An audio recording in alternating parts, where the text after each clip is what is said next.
University of KwaZulu-Natal Senior Political Science Lecturer Zakhele Ndlovu joins us now for some analysis on these developments. Kajet, good to have you, and thank you very much for your time this evening.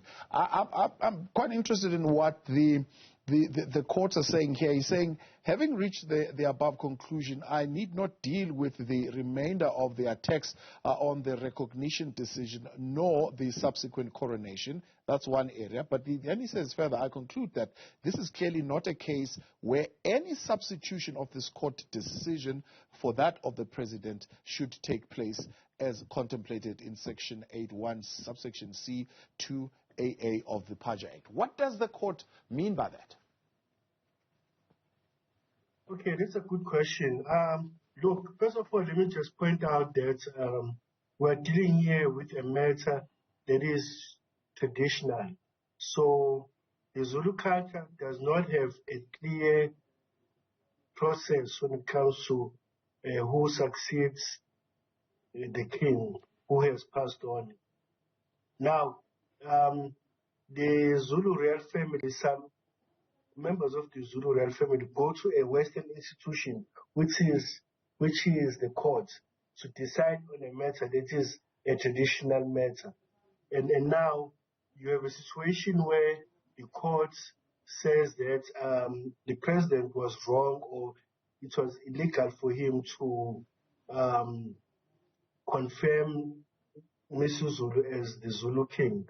So, I mean, look, this is probably one of the most embarrassing things for African culture, and specifically for the Zulu culture, to have a Western institution, which is the court, to decide on a matter that is something that should have been decided by the Zulu royal family. So you think the Leadership Act, or the Coincide Leadership Act, is not an appropriate instrument here that should have decided this? Well, that's what really the courts are relying on. The court's saying, in terms of what that act says in Section 8, is that there is enough of a trigger just by the fact that an allegation is made, saying it's the lowest degree that needed to be fulfilled. And just by that trigger, the president needed to put together an investigative committee. Yeah, you are putting it quite correctly. I think that the president should have consulted extensively before he decides to participate in something that now the court reverses. It's embarrassing for the president, but it's also embarrassing for the Zulu royal family and the Zulu culture generally, and more specifically for Africans to have matters that should have been presided over by members of the Zulu royal family to decide on. So I think that the president should have consulted before he decides to be part of that coronation. Yeah.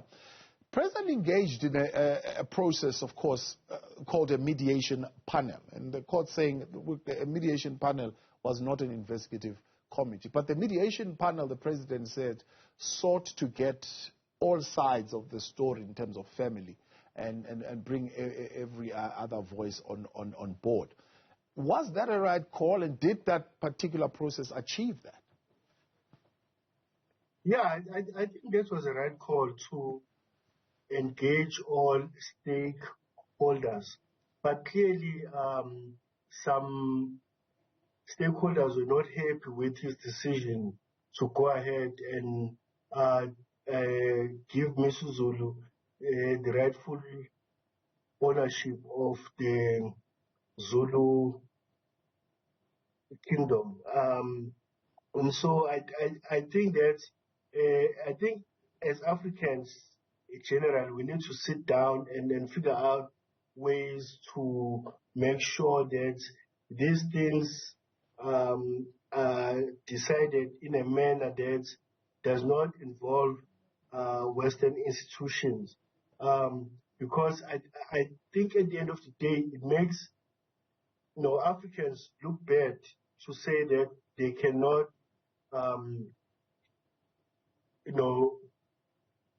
make sure that such matters are resolved in a manner that does not create confusion. Confusion, yeah. A lot of the confusion would have emanated in part from the meeting of May 14, 2021, which was called by the late Prime Minister of the Zulu Nation. That particular matter, the court saying, well, we did not actually make a judgment really on that particular meeting, which is what the investigative committee needs to investigate. How do you, in your view, then outside of the courts, right, could we possibly resolve this issue of this May 14th, 2021 meeting, and who is the royal family and who was supposed to have been there, and whether or not those people were the right people to have made that decision?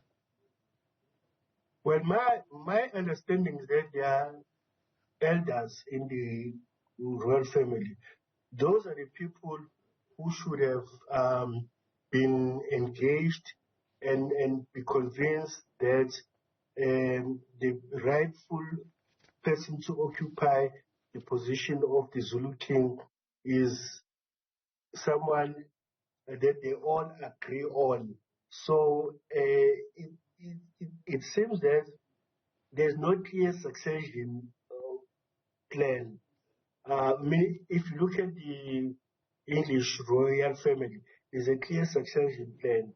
But then when it comes to the Zulu royal family, there's no clear succession plan. And there's a similar case, the Shembe Church, where there's been an ongoing case regarding who is the rightful heir to the throne after the passing of the Shembe, who died a few years ago.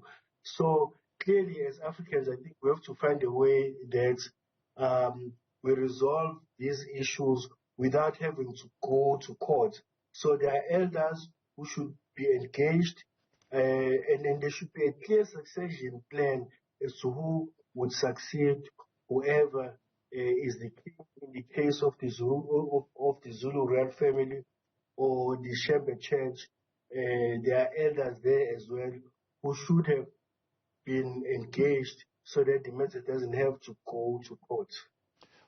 What is the situation, therefore, now with this court judgment? I mean, you've got the traditional process, as you mentioned, which, if you were to ask them, they would tell you that there is a king on the throne.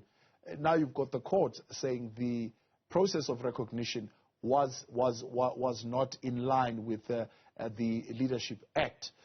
Does this create a vacuum in terms of the kingdom? It does create a vacuum. I think that we have to settle two issues here. There's one of the courts which uses Roman Dutch law, and of course there's customary law, and then there's a traditional matter which needs to be resolved without having to go to courts. And remember that when we talk about a court of law, we're dealing with a Western institution here. And then my question would be, what would be the law that they follow to decide on this particular matter?